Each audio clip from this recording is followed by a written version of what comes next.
Dear members and friends from Uzbekistan and Switzerland, on behalf of the Joint Chamber of Commerce, Switzerland, Eastern Europe, Central Asia and South Caucasus, it is a pleasure to welcome you to the second webinar organized by Lindemann Law in cooperation with JCC, SGE, Swissmem and Serve. At the outset, I would like to thank our member and partner, Lindemann Law, for taking the lead on today's event and for the excellent cooperation. Our chamber, the Joint Chamber of Commerce, has a portfolio of 13 markets. JCC and its member, Realtor Management, launched a joint Uzbekistan chapter in 2019 as the most effective way to channel Swiss investment to Uzbekistan and to strengthen the Swiss business presence in the Uzbek market. This chapter provides a framework where JCC members doing business in Uzbekistan or interested to enter the Uzbek market can share experiences and learn from one another. The Chamber also acts as a source of up-to-date information on Uzbekistan and lobbies on its members' behalf in the framework on the Swiss-Uzbek Joint Economic Commission. For us, one of the best signs of the success of our work is when we see our members thriving, blossoming, and where we feel we can partner with our members. And that is why we are especially delighted to partner with Lindemann Law in the organization of the mission to Uzbekistan from November 15 to 17. Alexander Lindemann and Jakob Schaad will tell you more in detail about the mission at the end of the webinar, so please don't go anywhere. Meanwhile, let's hear more about this exciting market. Today, Uzbekistan as a destination for Swiss trade and investment is more important than ever. The reform process launched by President Mirziyoyev in 2019 is bringing about fundamental changes in the economic arena in a way that is beneficial for foreign investment. Against this backdrop, the corona pandemic and now the war in Ukraine has seen disruptions to supply chains, energy resource challenges, and obstacles to transportation flows.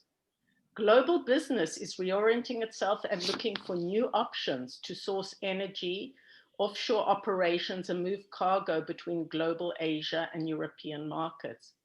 In the context of these shifts, Uzbekistan is a great option because of its ongoing reform process that is creating the conditions for stable economic growth, as well as because of its strategic position in Central Asia and rich resources, be these natural resources, human resources. So the opportunities are abundant. It's just a question of learning more about them, finding out about them and tapping into them. And that is why Lindemann Law thought it would be the moment to organize a mission to Uzbekistan. But before this, we will explore these features and the opportunities they present in more detail in today's webinar. So I wish you a very interesting event and I look forward to seeing you in Tashkent. Thank you very much. Super. Thank you very much. So I continue here. Genau, Michael, you will also say a word, and maybe Verena, you can also, I mean, you're all our partners for this mission, so maybe you can just also say one or two words so that, yes, we can all recognize you as our partners. I would like to interrupt you for a second, Michael, apologies. I would like to let everyone know that this webinar is being recorded, and you can find a link to the webinar later. We'll put it there, so just so that you know that we're recording the webinar. Thank you. All right, so ladies and gentlemen, here and abroad, thank you very much for having us. And also on behalf of our organization, Switzerland Global Enterprise, the Swiss Export and Invest Promotion Agency, I would like to welcome you to this webinar in Uzbekistan. It is good to see again so many participants, which shows the rising interest in Central Asia in general and Uzbekistan in particular within the Swiss business community. As we have also witnessed an increase of inquiries about Central Asia, we gladly joined this initiative of Lindemann Law to organize this business mission and those webinars later this year. We are convinced that there is much more business potential and investment possibilities for companies. And the best way to explore it is by visiting the country and talking to the relevant stakeholders on the spot. This is what the upcoming business mission is all about. I would also like to take the opportunity to mention another initiative which we started and will hopefully come to reality directly after the business mission in November. It's together with the Swiss Embassy in Uzbekistan and with the support of JCC, we will organize so-called Swiss Days in Tashkent. And at this occasion, Swiss companies, mainly from the FMCG sector, will have the opportunity to showcase their products to a broad audience in a centrally located venue. Furthermore, there will be side events on Swiss education or private schools, as well as investment opportunities in Switzerland. In case you're interested, please reach out to me. So you see, there will be a lot of Switzerland in Uzbekistan this November. And again, I would like to thank the organizers, Alexander and Jakob from Lindemann Law, for their efforts in bringing insights about the Uzbek market to the Swiss business community. And of course, I hope to see many of you joining the Swiss Business Mission in November and wish you all an interesting webinar. Thank you again for having us, and back to you, Alexander. Yes, thank you very much for these warm words. May I also ask Verena Utzinger briefly, also you are one of our important partners as well. Reserve, can you maybe also say something? You are on mute. Just, you have to unmute. Yes, yeah. Thank you. Thank you. Welcome to everybody to this webinar or conference. It's from Surf side, we are convinced that Uzbekistan is very important market to Swiss companies and therefore for us as well. We already participated at an event about 3 years ago with a really high interest. We had about 240 participants at our conference in 2019, and we therefore are convinced that the initiative by Lindemann Law will have a great success, and we really recommend you to participate, to see you in November in Tashkent. Thank you very much. Thank you, Verena. Thank you very much. I hand over now to Jakob. Thank you very much. To moderate the first panel on the reform programs and what is actually happening on the ground in Uzbekistan and Tashkent. Exactly, that's what this first panel is going to be about. And we have, again, fantastic speakers here, actually. We originally had Eric Livni from the EBRD, but Eric Livni decided to delegate his supervisor, his boss. So, you know, these things happen. So we're perfectly happy, of course, with Alkis to talk about the reform program, about the general situation of Uzbekistan, the development in the whole region, and what that means for Uzbekistan. And then we're also really happy to have Uzbek Kazim Khodayev from the investment promotion agency in Uzbekistan. I'm first going to briefly introduce you. So first, we're going to hear about this general situation in Uzbekistan from, well, Eric Livni and Alkis Dakinos. And then Uzbek Kazim Khodayev will explain to us what this means business condition-wise, so that people who are with us today, you, the audience, can imagine how it is to do business in Uzbekistan and to see whether this is an opportunity for you. So let me introduce you briefly.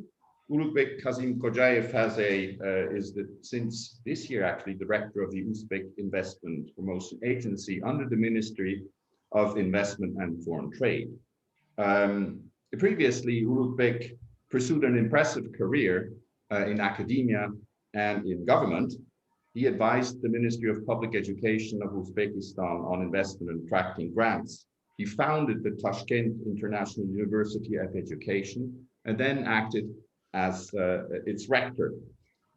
He studied both in the US and also taught in both in the US and in Uzbekistan. And he started out with engineering economics in Andijan.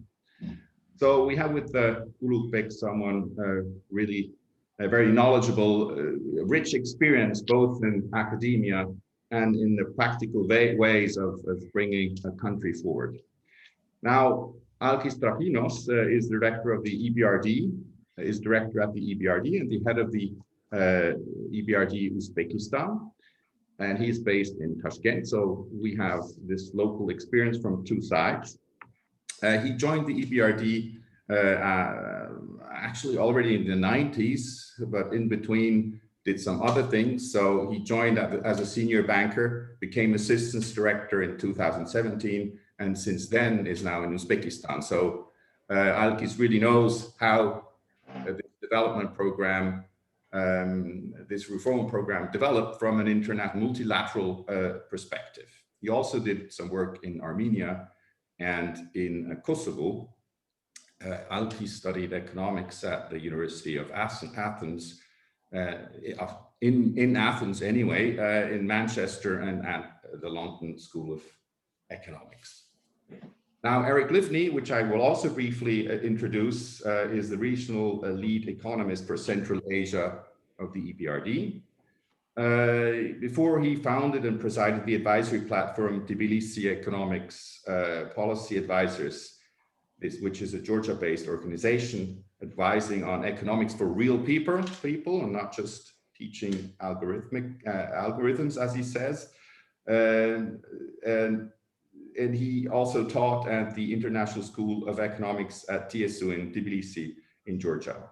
He graduated from the University of Jerusalem as an economist and political scientist. So we also, with Eric and with everyone actually on this panel, we have a combination of local knowledge in Uzbekistan and also an international perspective from Alkis and Eric, and from Ulukbek, of course, the view of his government, but also quite a general academic view. So I propose that we now start with Alkis, or if there is a presentation by Eric, please, I give the floor to you. Thank you very much, Jakob. It's a pleasure and an honor to be here and joining today's webinar.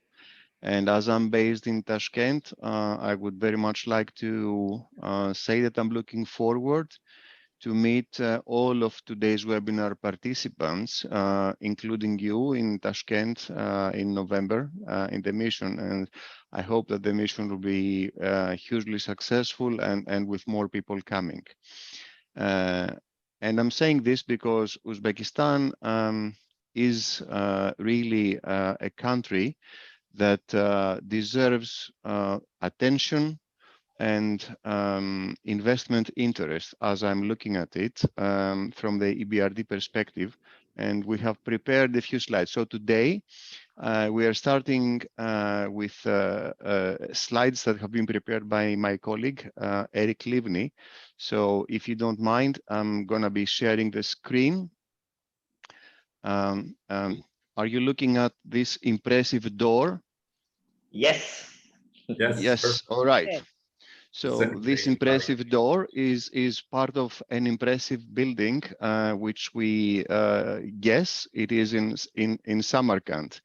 And let me just start with the first slide, because Eric wanted me to say a few things about Uzbekistan history a little bit. So I'm pressing the page down. I hope it does work. Right, there we go.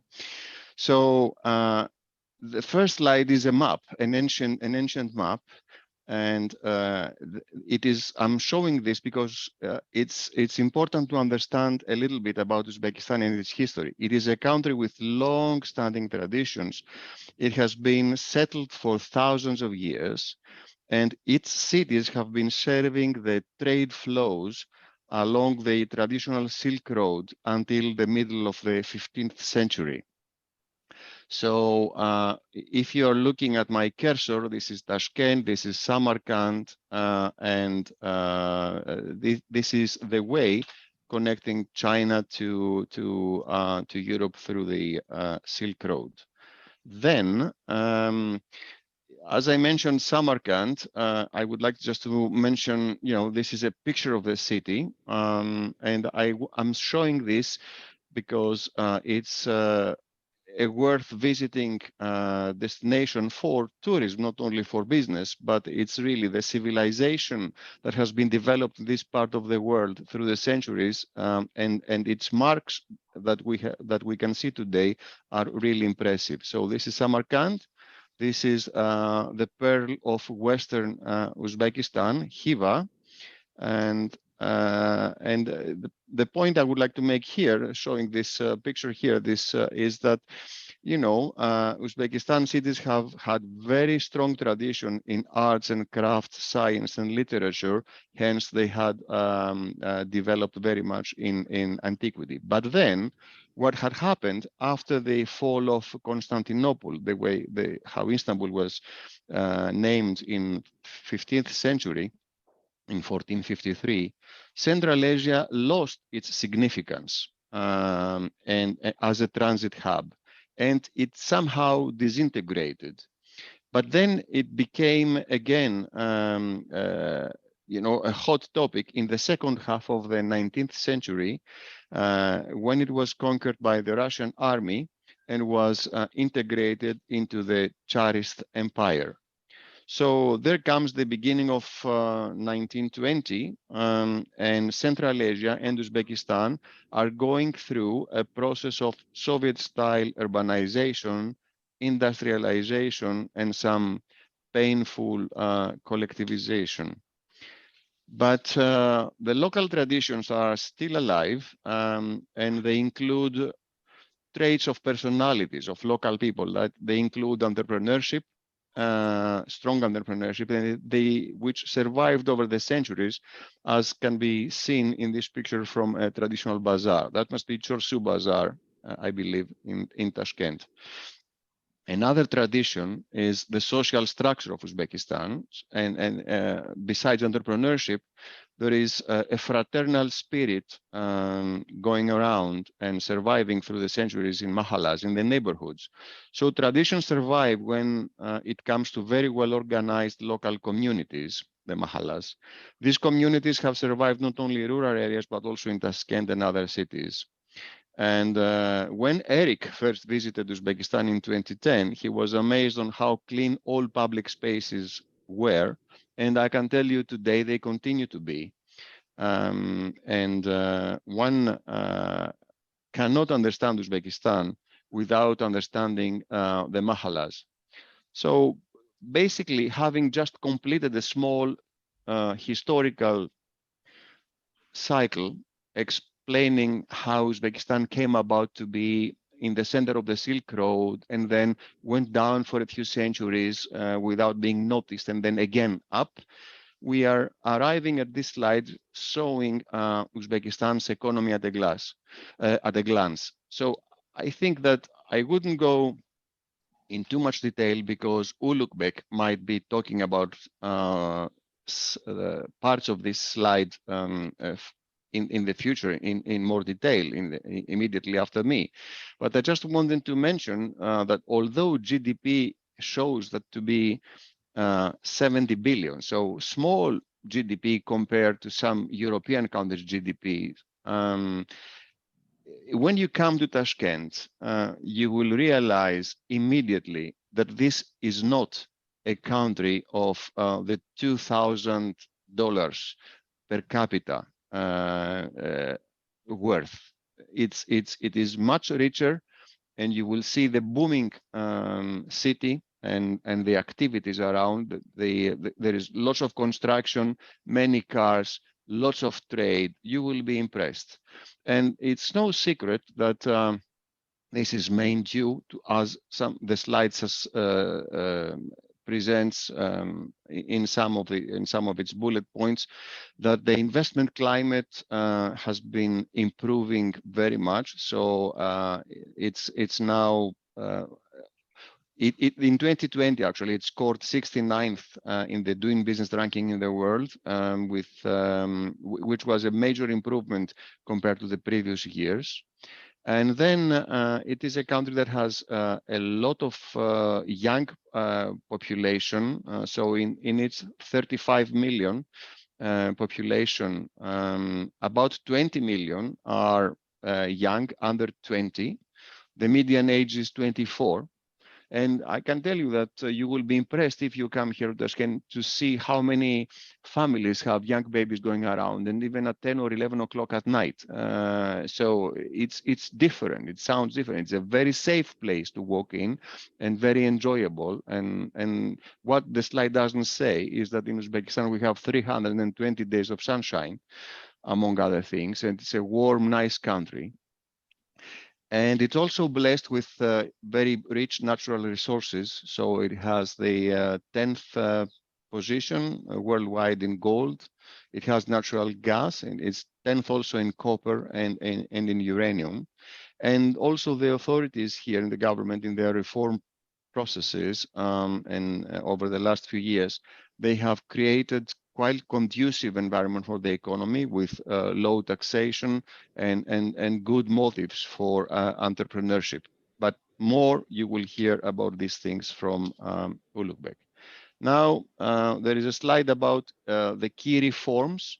I have it in my own presentation, so I will not dwell on this, but I just wanted to say that very briefly, as a heading, that the government of Uzbekistan, under the leadership of President Mirziyoyev, has started a very aggressive and convincing reform path, and it goes on from 2017, and it continues. And it is this reforms path and the progress in many areas. The slide here says about the unbundling of Uzbek Energo, so in energy sector, the public-private partnership, the anti-monopoly committee has made a lot of work to get equal footing environment in competition. There has been banking sector reform, privatizations are ongoing,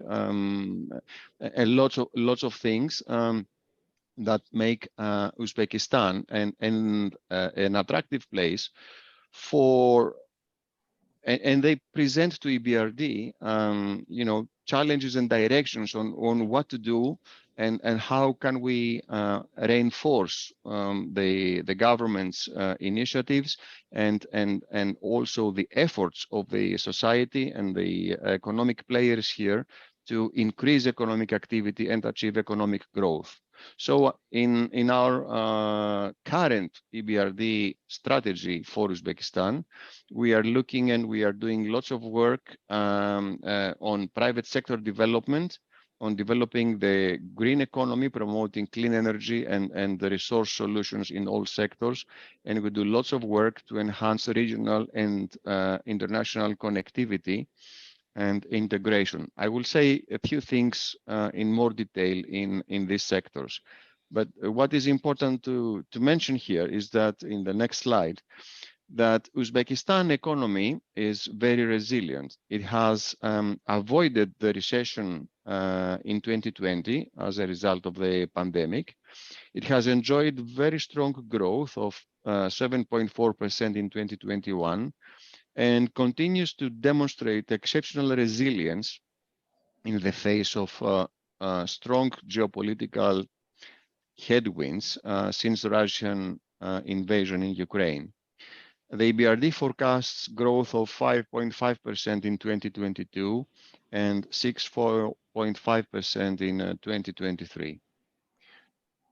Then here the graph shows the GDP growth trend over the past few years. But the point we're trying to make, although you will see here that there has been some change over the last few months, because this is a month-by-month approach. The point we're making is that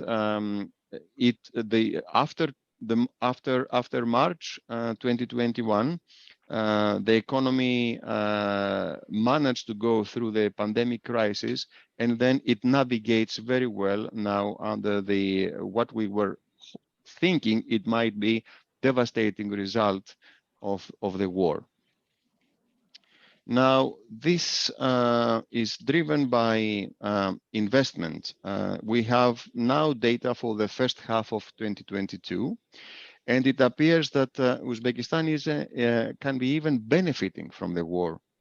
Russia demand for migrant workers has reached a record high, and the ruble has gained versus other currencies. And as a result, remittances to Uzbekistan have almost doubled, supporting domestic demand.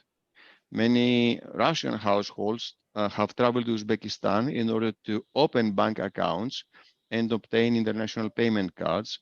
And many IT businesses and developers have relocated to Tashkent, enjoying the newly introduced IT visas and favorable tax regime that can be afforded by Uzbekistan's IT park. This is a conducive environment as export growth has been a little bit modest, but only 38%. But imports from China has expanded only 32%, which makes basically Uzbekistan have a very good trade balance. I will stop at that point and go to the next slide, saying that we used to be concerned that accumulation of public debt in Uzbekistan, and external debt in particular, would be detrimental to growth, but Uzbekistan's fiscal position has actually improved in 2022, as you see here. Total external debt inched down, so it went a little bit down from 39.6 billion to 38.8. And it was the first such decline into since 2013, so in the last 10 years. So we see that public debt, foreign public debt is reducing, which is an excellent news. The result of this is that Uzbekistan has accumulated sizable international reserves of 35.1 billion as of June this year, which means that the country is safe and has ensured very hefty fiscal buffers. I would think that I'm not going to tell you with detail, but let's keep the title here. Most Central Asian countries have significant exposure to Russia, and of course, Uzbekistan has significant exposure to Russia. But basically, as I mentioned before, it has navigated very well. Its economy has proved very resilient to the feared results of the war as we had them. Then I have two more slides on Uzbekistan's point of view, viewed as from an investor perspective. And to this one I'm not going to choose I'm not going to expand on all the points here, but I would like to make this point of the large and industrious labor force. It has strong traditional community organizations helping provide the social safety net. And it has a well-endowed and diversified economy, which has large reserves of gas, copper, and uranium, combined with a solid industrial basis. Then, from another perspective, we have promising investment opportunities in the textile sector linked to domestic cotton supply, horticulture, food processing, etc. We have an ongoing program of privatization with reforms expected to be quite vivid, especially in banking sector privatization in the coming year. And last point is that we have developing capital markets and a growing profile and international acknowledgement of the economy, with which enjoys stable ratings by the major rating agencies. So this is where I end my presentation, and I hope to see you in a few moments to to develop some business case studies from EBRD. Thank you. Yes. Thank you very much, Alkis, for this introduction to Uzbekistan and in fact to the region. We've heard now a lot about the business conditions and I wanted to say about the reforms and all this. And also thank you very much for talking about the impact of the war in Ukraine, because that's one of the questions that many people ask us, and that what does this mean, you know, and other questions also, how is the fiscal position, because people know this dependency from Russia or this trade. Anyway, I think now, what does this all mean? What does this all mean for specific concrete business conditions? If you want to go to Uzbekistan, if you're considering setting up a business there, by the way, there's a history. Swiss traders were very active in the region in the 19th century. So I think we could get back to our own traditions and cooperate again. But now let us hear from Ulugh Kazim Hojayev, who is a specialist on this.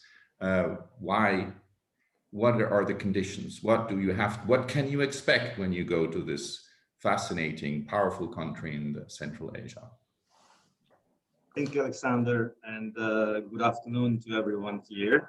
I am Uzbek, as I was stated, I work for the government, so I'm expected to say nice words, but after Alkis's presentation, I don't even have anything else to say. You know, he's already promoting, he's doing my job for me.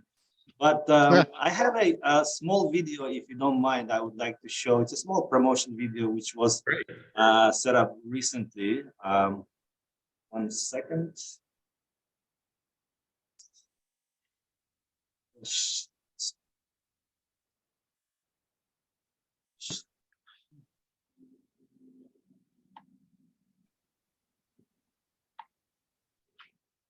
I don't think it's...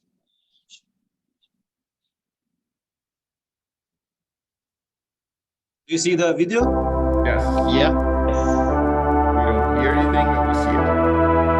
You can hear the music. I don't hear the sound, if there is any. There's a sound. Okay, I don't hear it.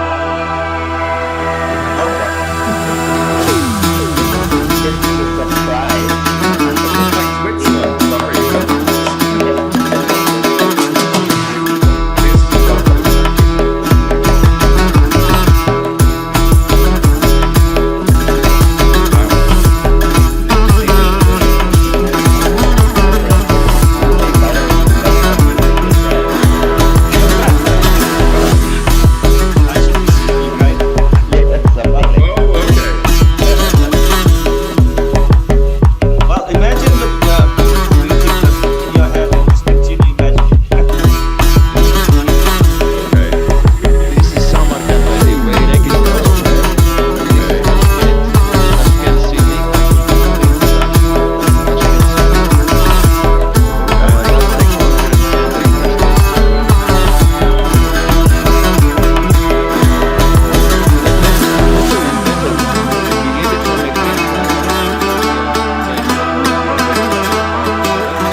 I'm sorry for not seeing the stop sharing, for not hearing the music, but you know, as Alkis was saying, it's a beautiful country, and I just wanted to give you some taste, because at the end of the day, one picture worth more than 1,000 words. So I just wanted to give you the taste. Unfortunately, the music didn't sound. And I have a small presentation here as well. As I said before, Dorit, as well as Verena and Alkis, they said a lot about Uzbekistan. But and my presentation may be repeating some of the things, but it also makes it more consistent to a point. All right, so why in Uzbekistan? Why invest in Uzbekistan? As was said previously here, Uzbekistan has a strategic central location, which is connecting east and west, south and north. It's located in the heart of Central Asia. It's very well diversified when it comes to infrastructure, railroads, railways, international airports, power lines, gas lines, and it's got the area of Uzbekistan is 449,000 square kilometers, which is a pretty big country in terms of overall. And the urbanization rate is 50%. So more than 50% lives in cities. As Alkis was saying, the population is over 35 million, but what's more important, it's very young and hungry for the knowledge. And due to the latest reforms within the past 5 years, which was done specifically for good relationship with all the countries, not depending on single country and so on, now we are part of the big family of organizations called Shanghai Cooperation Organization. By the way, in 2 days from now, the 15 heads of states are visiting Uzbekistan, and many international organizations are also visiting Uzbekistan. So the annual meeting is about to take place in Samarkand. Along with that, we have a great relationship with the United States as well as the European Union, with part of the GSP Plus agreement, obviously, which gives us direct access to European markets, over 6,200 different goods and services that can be exported to European markets with no or very little tariffs.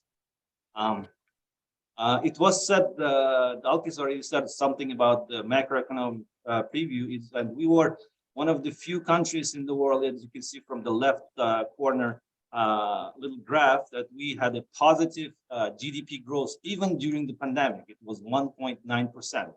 And in 2022, in fact, the Fitch rating agency recently visited us. They were thinking that in 2022, we are going to have a 3.1% GDP growth, but now they're aligned their GDP growth with Alkis and EBRD. Now they're expecting 5.5% GDP growth. And we're very rich in natural resources. We have 184 million ounces of gold, 1.9 trillion cubic meters of natural gas, 44 million tons of copper, and 139,000 tons of uranium. And over 55% of the population is under 30.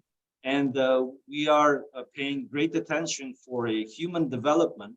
And there are 177 universities from around the world, including from the Great Britain, US, Japan, South Korea, and so on in Uzbekistan, which are providing the talent for future and as well as future entrepreneurs for the economic growth. I'm not going to stop by the gross debt. I think Alkis said more about it, but again, our ratings are very stable. It's not where we want to be, but it's growing, and it's right now very stable, even with what's happening around the world. Now, during the 5 years, we've had certain reforms outlined. One of them in 2017 was liberalization of the foreign exchange. And one of the most important things is protecting citizens' rights, as well as access to justice. In fact, this year we were one of the fastest growing countries in the world when it comes to, I think it was a World Justice Report. We were top 10 most increased in the ranking in the World Justice Report. We've removed licenses and permits and fees for many goods in order to liberalize the economy, as well as in order to make it more efficient to work. And we introduced a visa-free regime for 93 different countries, including for the Switzerland. Implemented the new tax code, and developing is, as Alkis was saying, we're developing a capital markets in Uzbekistan. In fact, we just recently introduced a presidential decree when over 1,000 state-owned entrepreneurs, they're supposed to have at least 15% of IPOs. And those state entrepreneurs, some of them are very large, and probably their market capitalization is going to be in tens or 20s of billions of dollars. Now, what are the results of this action strategy, right? Foreign trade in 4 years and 5 years increased 1.4 times. The inflation rate used to be close to 20%. Now it's down to 10%. Our foreign exchange reserves increased from 26 to 35 billion, which makes it a very safe country to invest. And the number of, as I mentioned, from 9 to 93, number of visa-free countries went up. Now, if we're talking about foreign direct investments, as you can see from the graph, if in 2018 we had 2.8 billion FDIs, this year we're expected to have a 9.5 billion, which is more than 3 times within very, very short period of time. And number of enterprises, if in 2016 there were only roughly 5,000 companies with foreign capital, now there are close to 15,000 of them, which again gives us that the people on the ground, the actual entrepreneurs who are actually working, they have a great trust into our country and their love being and working in Uzbekistan. And you can see FDIs by industry. Most of the FDI is going to manufacturing, energy, agriculture, mining, transportation, and other sectors. Yes, we are reliant on Russia as well as China because that's where our most FDIs come from. But it's very well diversified. You can see Germany is top 4 of the countries which are coming FDIs, as well as USA, UK, South Korea, Netherlands, and Sweden. Now, these are some of the companies which are currently working in Uzbekistan. You can see Coca-Cola, Hyundai, Prodimax, Lukoil, and so on and so forth. So many different countries, many totally ran. In fact, recently we had a big delegation coming from France, the organization called MEDEF. They brought over 35 different companies. And I think in that room were about $2 trillion worth of different enterprises who are visiting and exploring investment potential of Uzbekistan. Now, what are the sectoral opportunities? Where we would like, obviously, we would like to have FDIs in every sector possible, but obviously, one of the main things we are now targeting is more value-added investment. When it's not just some raw material, some natural resources exploitation, but actually some transfer of the technology, some transfer of the knowledge, as well as some transfer of the corporate governance as a whole. And as I mentioned, we're part of the GSP Plus agreement, where anything that's manufactured in Uzbekistan can be exported directly to European Union. Yes, we do have certain challenges which are posing the current situation in Russia and up, because that's where our main trade routes work. But we're working very closely with other countries, and we have developed some alternative ways, including one through Afghanistan, which goes straight to the port of Karachi, and from port of Karachi it goes around. Even China right now is trying to use that route. They're exporting their goods through Uzbekistan, going all the way to port of Karachi, and then it's going straight to European Union. And we also have a good relationship with Iran and Turkmenistan, so their transport routes are also open for us. Now, again, Uzbekistan is not just a country of 35 million, but it's a much larger consumer market, especially given the fact that we are the largest country in Central Asia, and we have great relationship with all the CIS countries, with Shanghai Cooperation Organization, which is half of the population of the world, and many other countries around the world. Now, there are a few things here. The cost of doing business. Uzbekistan has one of the cheapest electricity, water, natural gas prices, not just in the region, but I can even say in the Eurasian continent. The taxation rates are very comparable to everybody else. In certain places, for example, tax and profit or value-added taxes, they are lower than everywhere else. There are many rights and privileges for the companies with foreign direct investment, including custom duty exemptions, as well as exemption from many different taxes, depending on the value of investment.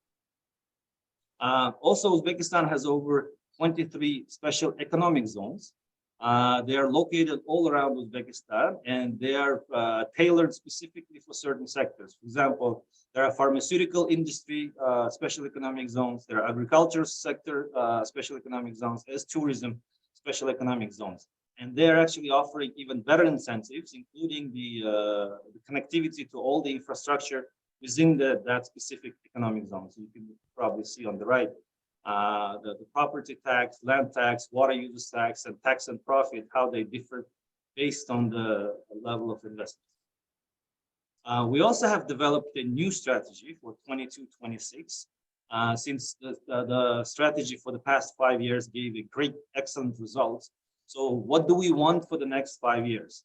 We want to have a digital economy as a driver, main driver of the economy, and expanded by 2.5 times. Because as we know right now, and it is happening, in fact, the export of the digital goods and services from Uzbekistan to around the world increased 3.5 times compared to the last year, and it's growing. We would like to export it obviously about close to $1 billion. We're not there yet, but we are preparing the foundation for it. Also, the green technologies. By 2035, we would like to develop 12 gigawatts of green renewable energy, which is very considerable comparing to what we have right now, from which 7 gigawatts are going to be solar and 5 gigawatts are going to be wind energy. And as you saw in the video, there are solar panels already installed, 100 megawatt here, 200 megawatt there around Uzbekistan, with the help of UAE funds as well as Qatari funds. Obviously, we would like to attract as much investment as we can. So within the next 5 years, we'd like to attract $70 billion foreign direct investments. And why is this important? Because we would like to create as favorable conditions to any foreign entity who would like to come and operate in Uzbekistan. And this is one of our main goals. So we're trying to change the legislative, take out all the barriers possible, and to make the journey of any investor in Uzbekistan as pleasant and as productive as possible. But at the end of the day, our main goal as a government, obviously, reducing the poverty rates and increasing the welfare of the population. And we have straight, programs which, and many different ministries and organizations that develop, they're responsible for different parts of it. But there's a clear strategy where we're going, where we want to be, and when. So to sum up, 8 reasons to invest in Uzbekistan. It's a strategic location. It's very highly skilled and competitive labor force. It's got continuous reforms, and it's got already success story. And moving forward, we have a very strong fiscal prudence and international resource, domestic and accessible foreign markets, very low cost of doing business, and very lucrative incentives, as well as strategic vision moving forward to Uzbekistan. Our organization can become your best friend. Our main goal is to act as a bridge, as a partner between all the government organizations and the foreign potential foreign investor, as well as any local entrepreneur and for potential foreign investors. So we are happy to be here. We're happy to help you in any way we can, and guide you to help you with any permits, to find the land allocation, and helping with the business plan, feasibility study, and so on and so forth. So pretty much this is my short presentation, and I'll be more than happy to answer any questions that you have. And yeah, thank you for attention. I'm looking forward to see you at the end of November. Great, thank you very much, Ulukbek. I think that was a very, very, very interesting presentation. I think what is important, Ulukbek, is that this is, thank you also for the offer to really help us once we are in Uzbekistan. I think that's probably the most important thing. You just have to go there, talk to people. And that was what happened to me. It's just impressive to be there and see how these things work. I think I would like to take questions in the end, when we also have the opportunity to look at several cases, how these things really apply. But let me also say one thing that I was impressed about. You're yourself a champion of education. You've been active there. And of course, you also talked about natural resources, but true wealth is the people, right? I know countries, Absolutely. huge resources like Congo in Africa, but things are very difficult. So I think about education, is there something that you can say about? Absolutely. See, unfortunately, for 25 years, previous leadership, education was somewhat neglected. So if the inclusion rate to higher education was roughly 9%, which is the number of kids who graduated schools, they could only 9% could go to universities because there was only that much space in the universities. But and the number of higher education universities facilities were only 67 in Uzbekistan. Now, within the past year, 110 more added, 110 more universities were added. And from 9%, the inclusion rate went to 29%. So more than 3 times increased within just 5 years. Number one. Number two, also the preschool education coverage was about 23%. Now it stands about 78%. So we're creating one holistic education system, ecosystem when it comes from preschool. Well, our goal is to cover 100% everybody with preschool education. And then also we're doing a lot of reforms in the secondary education, which is the schools. In fact, I had the pleasure to speak to many, many different partners from Finland, from Singapore, from United States. In fact, we had a program with the United States, $50 million program funded by USAID called English Speaking Nation, which we are introducing more and more English more. And also we also have another program with the Swiss Development Agency, where it's vocational education, where it's about from 2 to 6 months education for those who are not in the universities, but they need special vocational training. And we're still continuing doing it. And as I mentioned, over 110 different universities opened up in Uzbekistan, and we are paying huge attention to human development. Because at the end of the day, as you just mentioned, the most important assets of any country is its people. And we have a very young, vibrant, as well as very hungry for knowledge population. And we were very proud that we have, within even 5 years, we've done a lot of reforms in the sphere of education. So tomorrow, one startup can probably bring much more than the 10 factories can into the country. Okay, thank you very much, Ulukbek. Now, this is actually a very good introduction. How does this all work in real life? And that's where I want to hand over to Alexander. Thanks a lot. Thanks a lot to Ulukbek. Thanks a lot to Alkes. And thanks a lot to my friend Jakob. Yes, this is it's been a perfect handover, because the mission that we are creating and that we are organizing is actually something where we want to create jobs, right? And that's the important thing. We have a lot of skilled workers, and the level of fees and salaries is still at the low niveau in Uzbekistan, and that is why it's really worth thinking about moving some part of your business or some activities into Uzbekistan and start a business there. So how can we inspire ourselves if we hear about some successful cases, some case studies?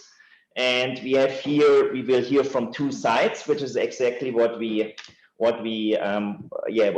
is the mission. We bring together the Uzbekistan side on the ground, where we bring together the Swiss entrepreneurs, and it is exactly here the 2 angles for the next session. We will have once more Alkes Drakinos, head of EBRD Uzbekistan and a long-year friend of ours, and we will have Verena Utzinger and Carsten Böhler.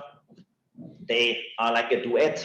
They will today present this, the successful cases that they supported the Swiss entrepreneurs that come to Uzbekistan, and they will also then be part of the mission so that the delegates can directly talk to them bilaterally and directly really agree on the terms for the business they are doing in Uzbekistan. So for the sequence, I would like to suggest, Alkis, you are on the ground. Can you please start with some successful business cases and case studies that also show our mission delegates and the audience how things can work, and then Verena will tell about this is promoted and subsidized, or how you can take away the risk from it, some part of the risk with the SURF. So and just one comment about the time. We are progressing fast, which is on the one hand great, but on the other hand, let's please also take a look at the watch. May I suggest, because that we also have some room for questions, that maybe Alkis, you have another 7 minutes, Verena also another 7 minutes, 7 to 8 minutes, and then we take 5 to 10 minutes question. And as I said, as Dorit said already, in the end, Jakob and I will a little bit talk about the mission, what we have in mind, what we have organized, who have already signed up for the mission. Alkis, the floor is yours. All right, thank you, Alexander. Before starting with the slides, as I'm loading the screen again, I just wanted to make one point. You talked about education, but something that is not education related, is culture related, and also relates to investment climate, is that the population of Uzbekistan, the culture in Uzbekistan is a hard working culture, right? They're honest and peaceful people. This you don't learn in school, you learn at home. And it's important to note, because it's not in the slides. I live here for 5 years and I have seen it. And there is only one trick, if I can say a trick. According to my reading, right? Uzbek people don't like saying no. I mean, they're not like other culture where you can say bang and no in the head, and that's it. So when you are negotiating for business development, you may need to read sometimes between the lines when the no is very polite and it is hidden in a certain proposal, like trying to postpone things or not being very reactive or anything. So a word of, let's say, experience here. And let me go then to continue with the presentation. So case studies. I want to have slide on context against the background that has been explained already by Ulukbek and then my colleague Eric through his slides on the reforms. The EBRD has built up its case and its business here. And in 2021, Uzbekistan was the 5th largest country of operations among 38, attracting 600 million euro investment. And this year we are 4th. So Uzbekistan has gone a little bit over Greece, so my own country, in terms of attracting investment here, but the race is not over yet. So, but it's an indication. You can see here the graph on our progress on a year-by-year basis. And just to say that the cases I will be talking to you today are about energy sector, manufacturing sector, and infrastructure. So you see infrastructure gets 66%, and this includes energy, and then our manufacturing goes in this 24%. At the moment we are leaving this 10%, we are leaving the banks out of this presentation today. The reforms, and then first case study in the interest of time. So what is this? This is a case study of Nurnavai. Nurnavai is as you can guess, is a solar plant. The EBRD has given $60 million, and the proceeds of the EBRD loan are used to finance the construction and operation of a solar plant. The size of the solar plant is 100 megawatt of installed capacity in the Navai region, which is an industrial region. The plant and the financing is benefiting Masdar. So the Masdar is a United Arab Emirates company, which was the winner of a competitive auction organized by the government with the help of IFC, and they took because they offered a very competitive price. I make a bridge to my previous presentation or my previous intervention, reminding our colleagues and participants that Uzbekistan is a 320 days sunshine country. With some clouds sometimes, but it's really worth looking at the solar industry. So the other point I want to make about this in the brevity of time is 6 years loan. Long term, but not as long as some other transactions. Now, the second one is with a company is benefiting company Total Eren. Needs no introduction to European audience. French renewables and energy conglomerate, could I say. So the proceeds of the EBRD loan are used to finance the development and construction of another greenfield solar power plant. That's 131 megawatt. It is in the Samarkand region, and the tenor of the loan is 19 years. As Ulukbek had mentioned, there was the solar projects that we are looking here, and I'm presenting the cases, have been facilitated or we were able to do as in response to Uzbekistan's green energy strategy, which makes the regulatory and the legislative environment possible to develop wind and solar plants, and putting very ambitious targets of 12 gigawatt renewables capacity installed until 2030, the strategy used to say, but the government said, no, we want this faster, because we want to comply with the Paris Agreement requirements, and we want to reduce carbon emissions of the economy, and we want to have this by 2026. So the project is co-financed with the European Investment Bank, and is one project that we are really proud of. Now, moving on to the second sector, second batch of business cases is about manufacturing. And this is the case of Indorama. Now, Indorama is a very well-known company in the region.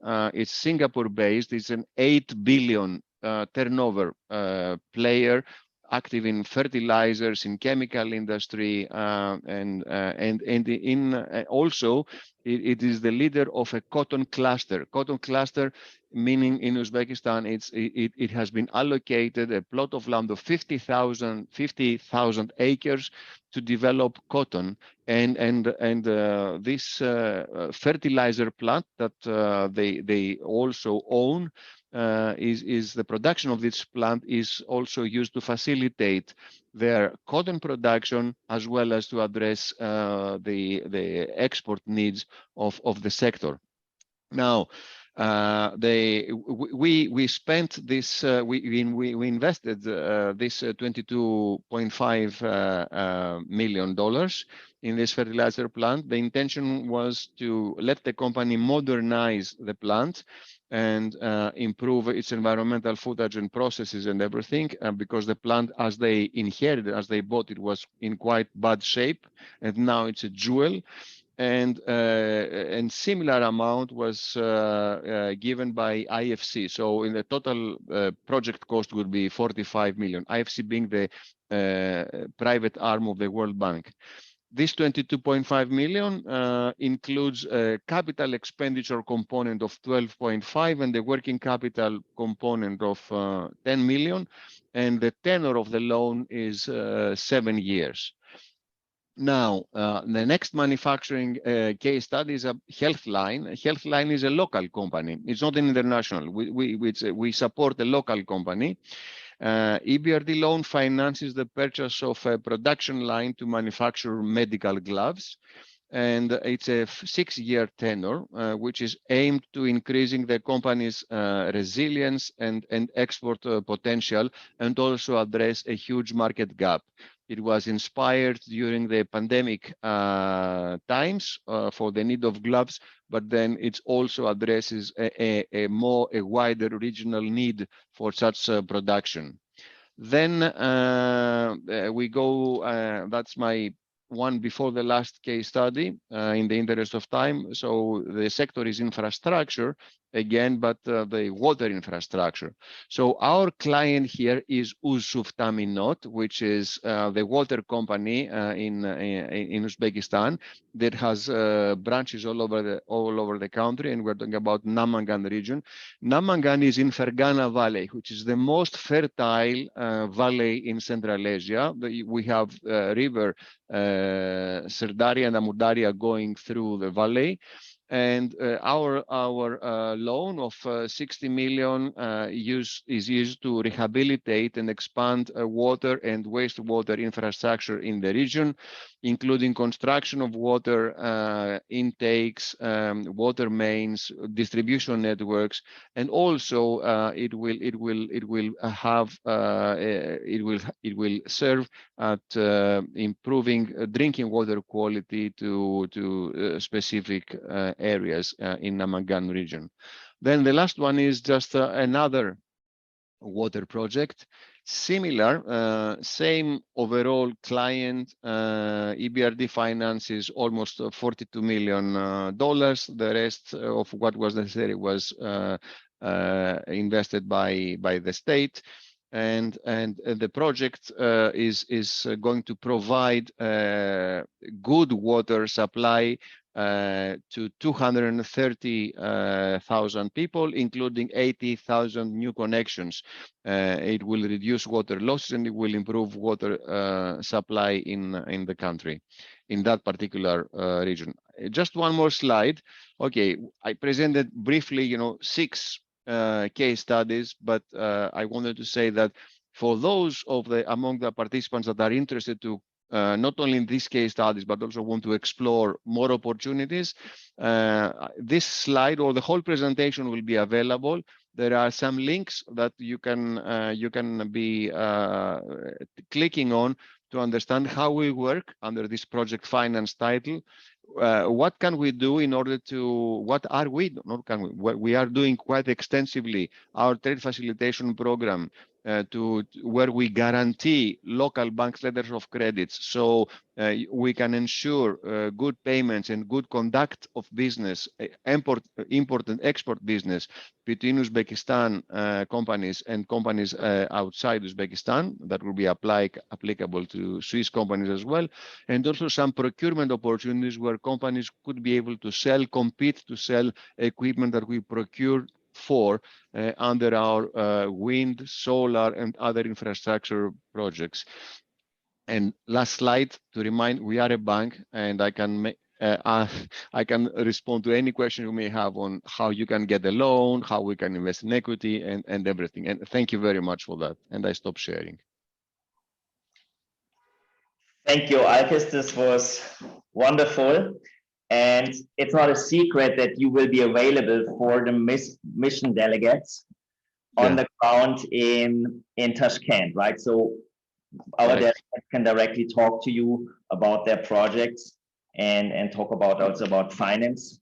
And as I said, yeah, most important is always the bilateral talk. That's all. And also my team. We are 50 here. When I first came 5 years ago, I was the 4th employee. I mean, I was number 4. We are 54 now. So that shows the growth. It shows the growth, and that shows your activity and your resources. And that leads me to another very important partner, SURF, Verena Utzika and Carsten Böhler. Verena, may I call on you? Can you, can you demute and tell us your side, the Swiss side of the story? You are helping entrepreneurs to export and to set things up in Uzbekistan for a very long time. And it's very, very, very nice and very, very productive to have you here today in the conference. Thank you very much. So I will just show you some slides about SURF. I will focus on an infrastructure project, but as a beginning, I will just say a few words about SURF. And just share my screen. Just a second. Okay. Looks good. Looks perfect. Thank you. Okay. Let me say just a few words about SURF.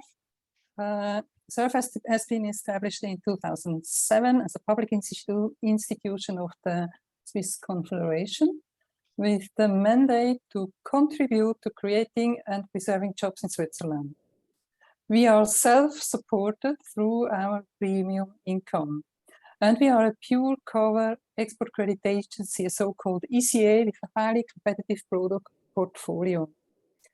SURF provides insurance cover for political risk, transfer risk, Teilcredere or the non-payment risk, for goods as well as services, for example, engineering, consulting, or even leasing contracts.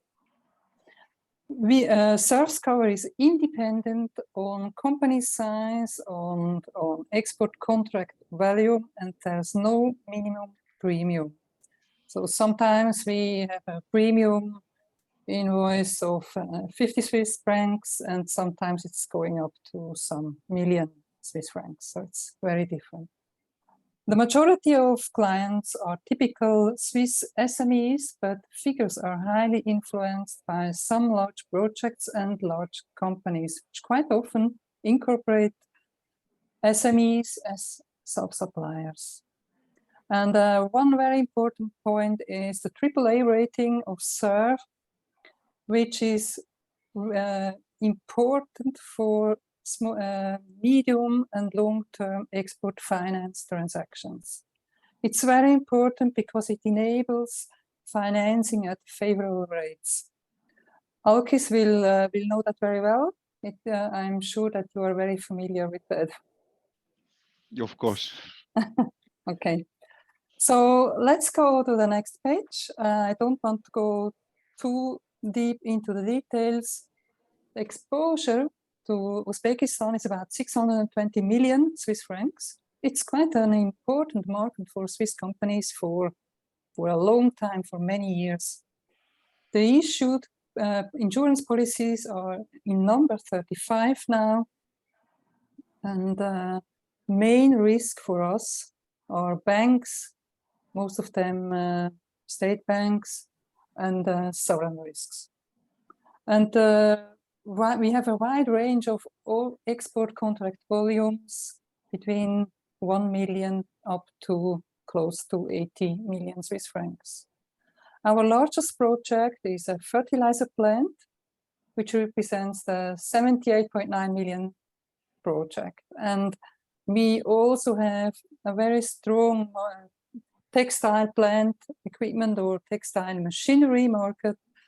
We saw one of the well-known Swiss company names on one of the slides of Uzbek regarding the FDI, so I don't have to go too deep into that. And the last one, large project is the ski resort. I will explain that project closer. It's in the construction phase now, but let us hear some more details about that later. So this is the ski resort project, Amirsoy. I'll just open all the datas. It's the development of the second stage of the Amirsoy mountain resort. The first stage, with now 500 employees, has been opened in 2019 with already 180,000 visitors till the end of winter season. The project is located in the Tashkent region in the Bostanlik district, which is about 65 kilometers from Tashkent, and will be partly implemented in the Ugam-Chatkal State National Park. The project area will cover an area of about 700 hectares where 12 additional ski slopes, close to 3,000 meters of cable cars, a multi-story car park, an open park field, hotels, supplying facilities, and others will be located. Lakes and photovoltaic installation will ensure energy and fresh water supply. Exported goods consists of gondolas and cable car equipment, services, accessories for high-class hotels, including furniture, fabrics, sanitary ware, boilers, window systems, fitness, pool equipments, and so on. The central element for phase 2 of this project is the new ropeway, which will open up a new ski area. The ropeway has a length of 3 kilometers. Additionally, a new 4-star hotel will be built with about 100 rooms, wellness area, restaurants, and conference rooms. The facility is to meet the highest quality standards and in furnishing. Swiss subcontractors play a central role as 21 Swiss sub-suppliers are involved directly by the Swiss EPC, the Engineering, Procurement and Construction Company. And another number of Swiss suppliers are mandated by a Spanish company, a Spanish supplier to the project. The Swiss EPC or enabler is responsible for contracting, planning, engineering and coordination of the whole project.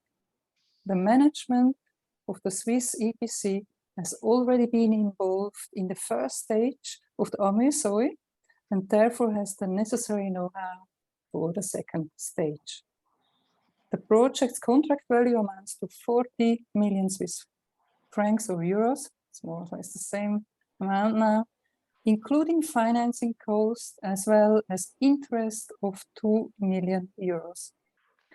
A down payment of 15% is foreseen and the remaining 85% will be financed over a credit tenor of 6 years in the frame of a buyer's credit by Credit Suisse, plus an additional drawdown period of 25 months is foreseen.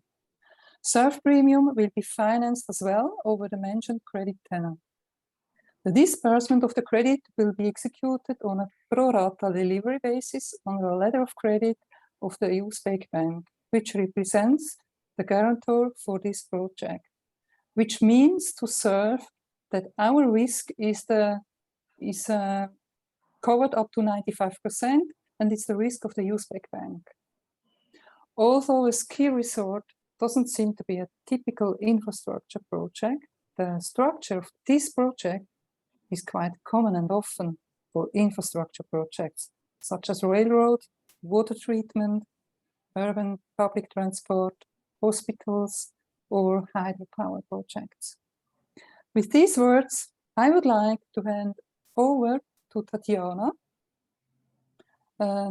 in order to play a video clip which explains quite clearly our approach to international markets for infrastructure projects. So, Tatiana, please. Global demand for major infrastructure projects is rising. These projects are implemented by general contractors who often take care of planning, select suppliers, oversee construction, and organize financing. At the same time, Swiss SMEs like Martin's want to expand their export business, take on additional orders, and tap into new markets. How can Martin participate in these international infrastructure projects, even though he perhaps lacks the resources or network to properly develop this business? That's where SURF's pathfinding approach comes in. Rather than Martin approaching general contractors directly, SURF brings the general contractors to Martin. SURF actively examines buyers' markets to identify and evaluate infrastructure projects requiring financing in sectors where Swiss exporters are strong. SURF then puts the general contractors in touch with suitable Swiss suppliers. This is done through partners such as Switzerland Global Enterprise and Swissmem and is supported by the Swiss Confederation. SERV's pathfinding approach makes it easier for Martin to access major projects, enabling him to tap into new sales channels, win additional orders, and increase his revenue. Joining forces to promote Switzerland as a strong business location, you focus on your business and we'll take care of the rest.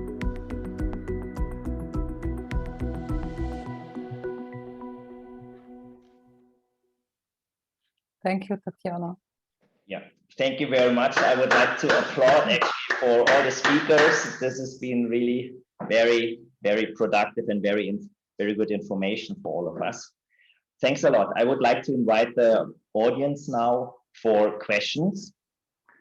And while we are preparing to take the questions, you can either post them in the chat function or you can directly speak out.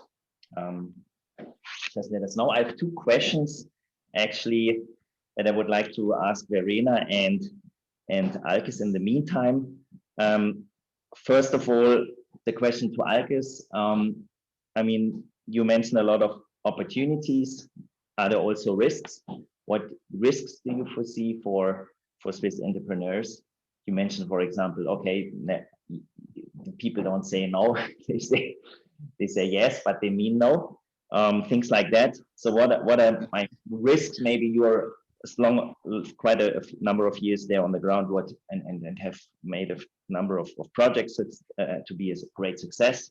What are the risks that maybe that we also talk about some risks? And to Verena, the question, I mean, we saw, and this is super impressive, 600 million you are supporting investments and exports of 600 million in Uzbekistan. Why Uzbekistan? Why is this such an interesting market for the SERV? Maybe, Alkis, would you like to start? Yeah, let me start since the question. First, let me clarify. I didn't mention that people say yes while they mean no. No, I mentioned differently. I mentioned that they are not very direct in saying no because they are kind of polite and they want to explore all dimensions before clarifying that is actually no. I mean, I didn't say all these words, but this is what I meant. So we take, there is always a conducive environment. You will, investors from Switzerland or indeed from any other place as well, they come to Uzbekistan, they will find a welcoming culture, they will feel welcomed, and they will also have no difficulty in identifying a number of potential partners. And it is a key to their success in selecting local partners, because you cannot do it from far. You need a local partner. You need a local sponsor. If you don't speak Uzbek, if you don't speak Russian, if you don't understand the culture, you need to invite someone, get together, you know, have a chai or a wine or something, and then become friends and then start developing a business. That's a kind of practical advice. In order to bridge the cultural gaps, you will need to have the Swiss precision. I don't want to go, you know, on stereotypes, but you need to have the Swiss precision, business doing, open-mindedness, combined with the Uzbek creativity, hard work, and local knowledge in order to be able to do a successful venture. So talking about risks, selecting the right sectors, selecting the right partners is something that you know, every entrepreneur, each company will have to measure themselves, and they have to be on the ground. Once this is, and it needs talent in order to achieve this kind of cooperation and matching. But once you do that, then we are here, we in BRD, and not only BRD, other financial institutions as well, the World Bank, Asian Development Bank for big projects, banks that we work with. We have a network of 9 local banks. We provide credit lines to 9 banks here. And, you know, for smaller companies, smaller local partners, or joint ventures that are set here, they can be a source of financing. We will be able to take care of, you know, the financing risks around something for the costs and everything.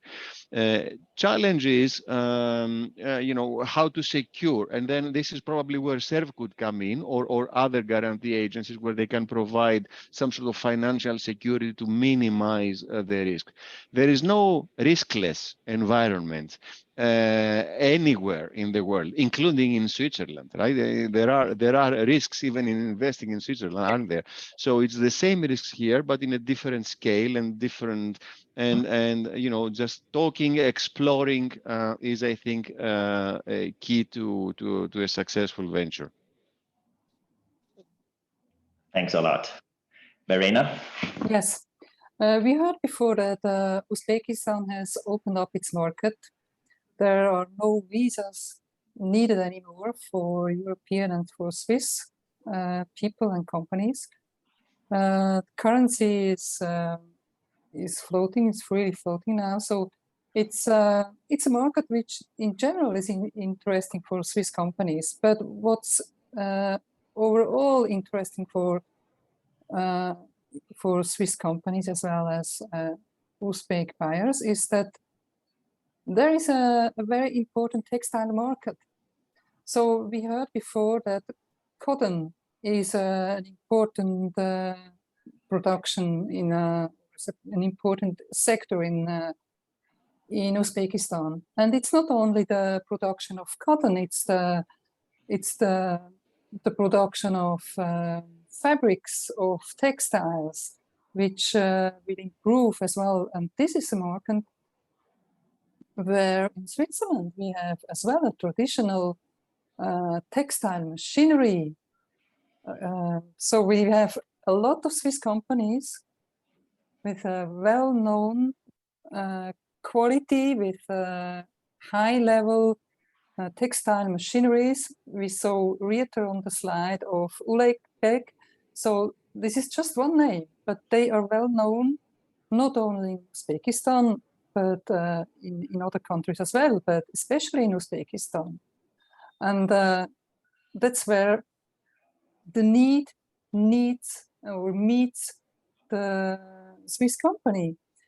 Another point is we saw that fertilizer is a sector which is important as well, because there are large areas which are where the agrotechnic is very strong, and fertilizer is a product that which is well needed or strongly needed in Uzbekistan. And again, this is for interest for Swiss companies to invest in fertilizer production plants. So it's always a question of what's needed in the market, who can supply what's needed in the market. And I think that Swiss companies have quite a lot of, or will find a lot of opportunities in the Uzbek market, because it's not only about cotton and fertilizers. There are so many possibilities in Uzbekistan. I'm sure all other sectors would be interesting as well. And as I said, the AAA rating of SERV helps to offer very favorable financing terms. And this is important for a buyer who do not want to pay the whole plant at the beginning of the investment, but to pay the credit through its cash flow. And this is a very important point for Uzbek buyers. They do not have to pay the offer amount or the contract value when at the delivery date of the plant, or when the plant has been constructed. They can start with the production and then repay the credit through its cash flow, which is much more interesting. Super. Thank you. Can I add something? Yes. Can I Alexander, I wanted to add something. Sorry, Ulukbek. In Verena's slides, or the film actually, there was this example with the Swiss contractor that needs to get access to foreign markets, and they can use the structure that is offered.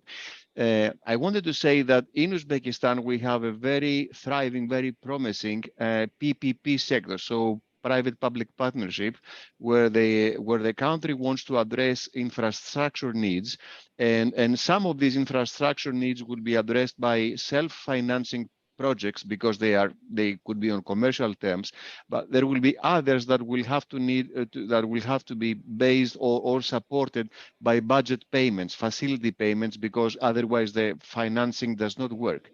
And that's where the happy story is, that Uzbekistan has a lot of foreign currency reserves, has very low debt, has, it's the client, or is the borrower, is the risk party that you want to work with in that sense, right? I mean, is a very good case. Super. No, thanks a lot.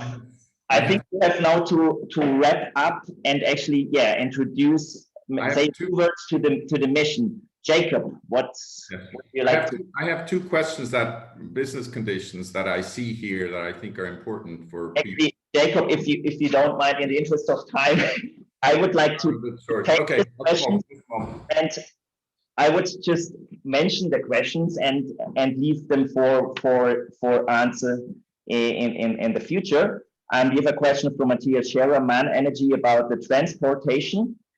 And we have from Iga Almasov a question about the transfer of currencies. These are very important questions, and we will actually have experts in the mission that you can discuss with to solve and address these questions. And yes, so we have now joined the room, Jakob and I, together with Tatjana. We are organizing this mission to Uzbekistan. We aim at around 20 entrepreneurs. The mission is, as I said, we want to really create jobs. We want to really do something, not just invest, but also invest, of course. But we really want to create jobs for the industries of energy, infrastructure, manufacturing, and logistics. And how did this start, Jakob? I think it started first of all because we have a number of clients in the region in Central Asia, and the other thing is you already had a close friends in the United States with Shavkat Mirziyoyev, and I've also done some work in the region, although not in Uzbekistan. I was always scheduled to go there, but I mean, it was much more difficult to go to Uzbekistan in those times. So now that with the reform program and with the opening of the country, actually, the tiger, the largest country there, the central country is I thought, well, this is an opportunity. So that we had a little exploratory mission in November. Also, of course, saw our clients, but also saw a number of other people from the Uzbek authorities and from partners, and we thought, okay, this is something. This is the moment where we can organize something like this, and this is the time where, for the Swiss entrepreneurs, this can be beneficiary. And I mean, about the program, it's a short and crispy program. It's 3 days. We're gonna arrive Monday evening at the Lotte Hotel in Tashkent, and already have some welcome drinks. And then on the first day, we will actually have some introductory information from governments, from different government and ministries and Chamber of Commerce, as well as, of course, ALKIS with this EBRD team. So this will be the first day, and like the highlight of the first day will, of course, be the invitation by the ambassador of Switzerland in Tashkent, Konstantin Obolensky. He has the honor to invite us, and together with actually some peers. So there are already quite a number of Swiss entrepreneurs and enterprises, also some successful European enterprises on the ground in Tashkent. And so he's inviting both of us. He's inviting those that already are in Tashkent active, and there's those want to become active for exchange of experiences, and also to motivate, to inspire, and also to talk about the risks and about what you can do better if you have a friend already on the ground. And the second day, we will actually really look into some companies, into some production facilities of successful enterprises. And in the evening, we will have organized by the business development agency in Uzbekistan, have some C-level meeting with some C-level executive to meet also some Uzbek entrepreneurs that might be relevant, for example, for joint venture, and also give some more insight into the business in Uzbekistan. And on the third day, we will then actually talk to the financing. We will once more have Alkes. We will also have Commerzbank, Credit Suisse, Asian Development Bank, and SURF. And we will also have some other service providers just to get some help and to get some financing. And in the end, we actually are in the contact with the president of Uzbekistan. So we hope that this will also be a highlight. And in the end, we will then actually have a cultural event organized by Bodo Töns. He has been the director of Commerzbank for 5 years and is also part of our organizational team on the ground. And he has actually organized this cultural Uzbekistan evening. And optional then if you people that want to leave can leave at that point. It's like the official end, but there's also room then for some touristic. We will take the high-speed train to Bukhara for a day for those who still have time, and of course for those who want can then also join this Swiss Business Day, or can then also do some other touristic things. And so this will hopefully like a round experience for everyone. What have I forgotten, Jacob? I think that really wraps it up very nicely. And this business mission really will give you the opportunity to see all these people in person and to talk to them. What is your experience? Because you can always look from afar, but it's not the same thing as meeting and talking. Once more, thank you very much already for our partners, for Ulubek Kazmi Kajayev. Thank you very much. Thanks a lot. Thanks a million. Thank you, Alkes Draconis. It's great to have you in our team. Thank you to Verena and Carsten Böhler. Thanks very much. Thank you also to Roger Sonderegger. He is also among the participants. He's also one of our partners, together with Michael Kühn, Dorit Sales. So I think we are very strong partners, and we really look forward to meet you all in Tashkent. So thank you.